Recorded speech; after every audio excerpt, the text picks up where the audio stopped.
Hi,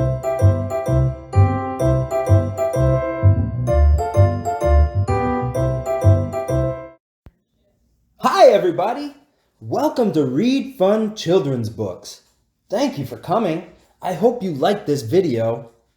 In today's story, we meet a neighborhood nuisance who squashes everything he sees. That is, until he learns his lesson.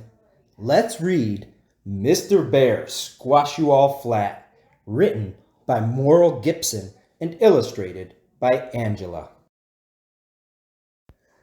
Mr. Bear Squash You All Flat. Once, in a certain part of the forest, there lived a very large and very grumpy bear.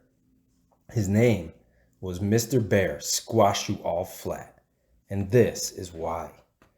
He liked to squash things. He liked to sit on things and squash them flat. He especially liked to squash the houses of other animals because he was too lazy to build a house for himself and had to live out of doors all the time. It is easy to see why this bad habit made him the neighborhood nuisance, and why his name was Mr. Bear Squash You All Flat.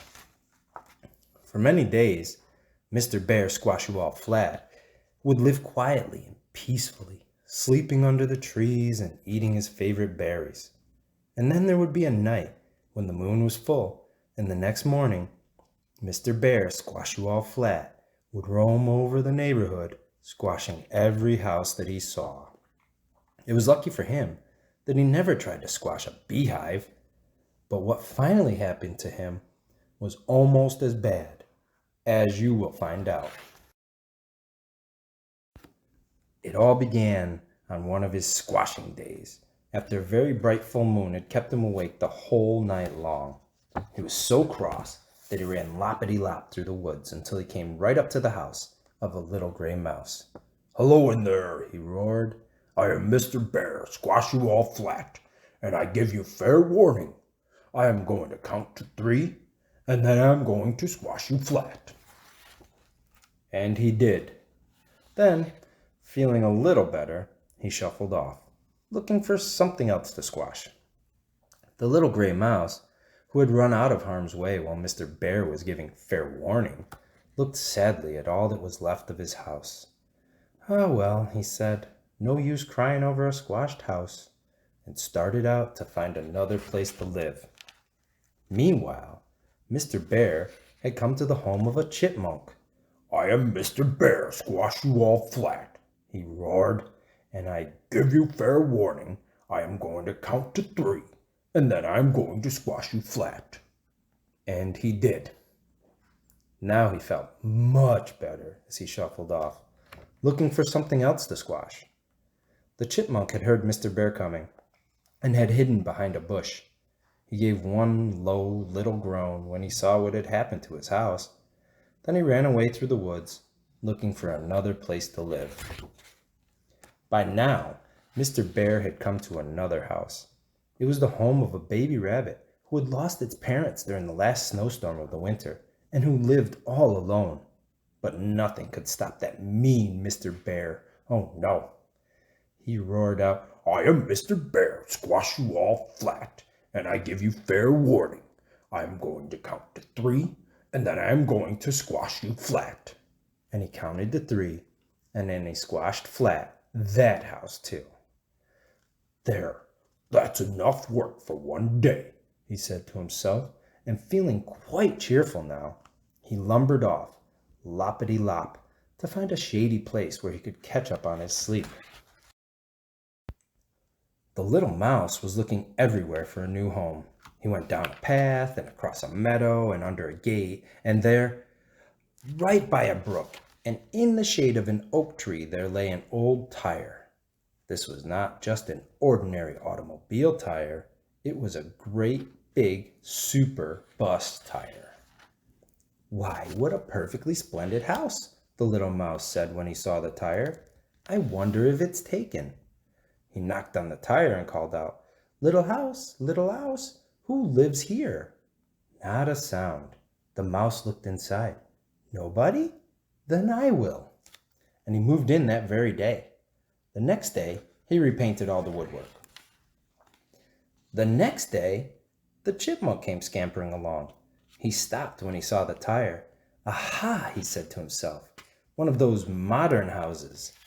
And running water, too. And he called out, little house, who lives here? Nobody but me, answered the mouse, looking out of a window he had just made to catch the morning sun. Are you looking for a place to live? Oh, yes, indeed I am, said the chipmunk, giving one great bounce to show that he really meant it. Well, come inside then, and let's live together. And the chipmunk moved right in. The next morning, along came the baby rabbit. He had been lost twice and was beginning to think that he'd never be able to settle down again when he saw the old tire. Right away he called out, little house, who lives here? We do, said the chipmunk and the mouse, looking out at him. Come and live with us if you want to. There's plenty of room for one more. And so the baby rabbit moved right in.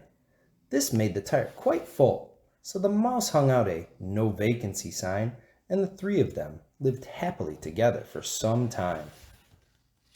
Then one night the moon was full and bright, and early the next morning, loppity-lop, down the path, across the meadow, and over the gate came that neighborhood nuisance, that large and grumpy Mr. Bear Squash-You-All-Flat, as cross as he could be. The baby rabbit, out getting his breakfast, saw him coming and ran back to warn the mouse and the chipmunk. They all three hid behind the oak tree and trembled and hoped that Mr. Bear would pass by without seeing their house.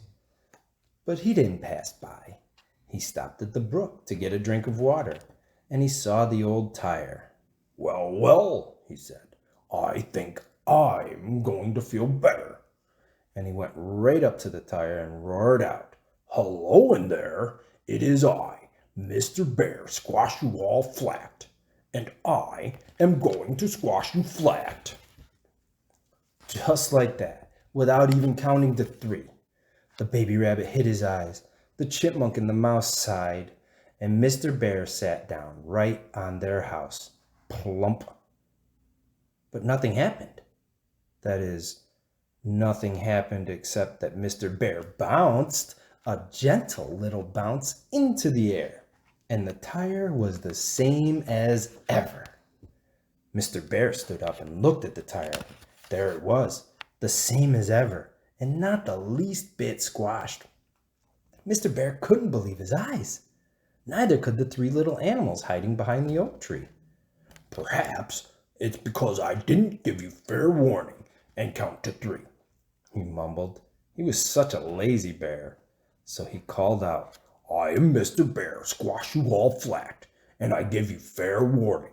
I am going to count to three, and then I'm going to squash you flat. And then he walked a little way off and came running loppity-lop and landed plop on the old rubber tire. And he bounced again. This time he bounced higher, and there was the tire, the same as ever. Mr. Bear didn't say a word. He was very, very angry. He walked way away, and then he took a deep breath. The mouse whispered, This is it, fellows, as Mr. Bear started running faster and faster and faster, loppity-loppity-lop, lop, lop, and landed on top of the tire with a great thud. He bounced so high that he banged his head quite hard against the lowest branch of the oak tree and came down with an awful plop on the solid ground. There was the tire, the same as ever. It was quite a shock to Mr. Bear Squash-You-All-Flat. He shook himself once and felt to see if there were any broken bones. There weren't. And then he ran off as fast as he could, which wasn't very fast this time. He never came back to that neighborhood. No matter how bright the moon shone, he never squashed anything anymore. Never again. As for the mouse, the chipmunk, and the baby rabbit, well, They were so happy that they had to do something, so they invited all their neighbors to a great big party. The end.